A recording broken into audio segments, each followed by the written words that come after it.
came real close to passing, and it died in the last week of the session in the middle of June in a conference committee.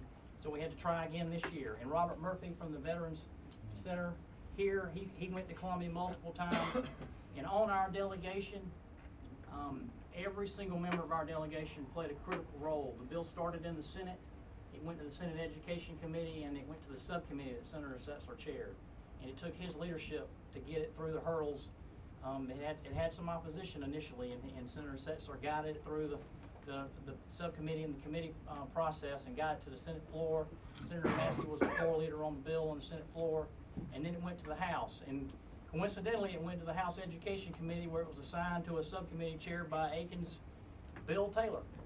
And so Representative Taylor held a hearing on it quickly and got it through the subcommittee, and then it came to the full committee, and Representative Taylor and Representative Wells from our delegation, both of whom can't be here today, they helped get it through the full committee in the House, and then it got to the House floor, and the House members, Bill Hickson, Chris Corley, Bill Clyburn, and the others I mentioned were floor leaders to get this through the House. So this was a team effort. And I also want to recognize that the Charleston Press is here in any shape or form. Joe Danning is a House member from down around North Charleston, Berkeley County area.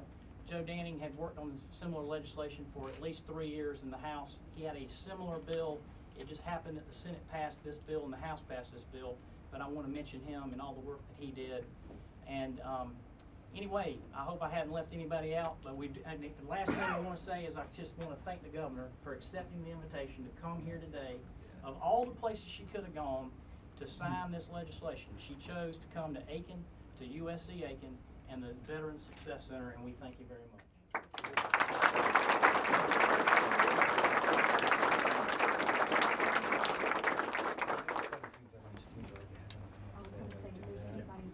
There's quite a few veteran students. I'd like to have the veteran students at USCA come on up around, get around the governor as she signs the bill. Please come forward. Don't be shy. Elizabeth, please come on up forward. Elizabeth Fonte, Jim Lorraine, please.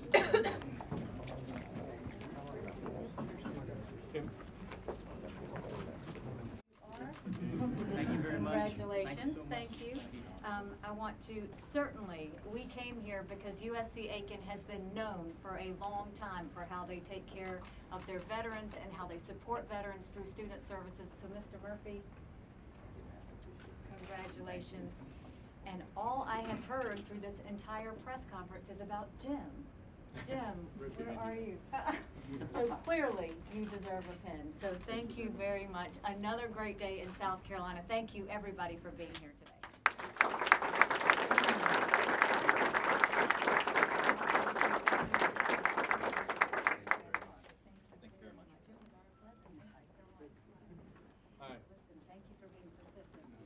We will never question money spent when it goes to a veteran or a veteran's family. There is no price you can pay on the sacrifice that they gave for our country. South Carolina has never taken money into account when it comes to those things. It has always said, what else can we do for our veterans? This is another great sign of what we did for our veterans today in South Carolina. Governor, what was one of the biggest hurdles in getting the bill passed?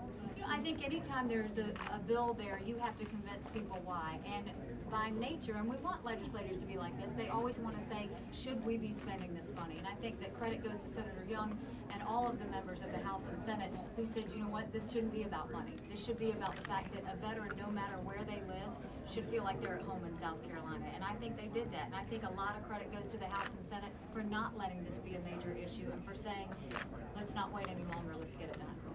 Governor, how do you think this will impact veterans as they come back up to the States? Well, what we're seeing is that we're recruiting a lot of veterans back into South Carolina. That is incredibly helpful when we're recruiting companies to South Carolina because they love to hire veterans. So for me, it's a great recruiting tool. We can't have enough veterans in South Carolina that we can't get jobs. And so we've seen that we've been able to match them beautifully through that. We just want to take care of their families too. So this, when you talk about helping a veteran, you talk about helping investment, you talk about helping a good citizen, you talk about helping someone that's an automatic public servant, and you talk about good quality of life, and I think this certainly does that in South Carolina. Governor, can you talk about the efforts of MOA, the VAs, and all the other veterans organizations to get this bill across? What I will say is in South Carolina, we were named the most patriotic state in the country.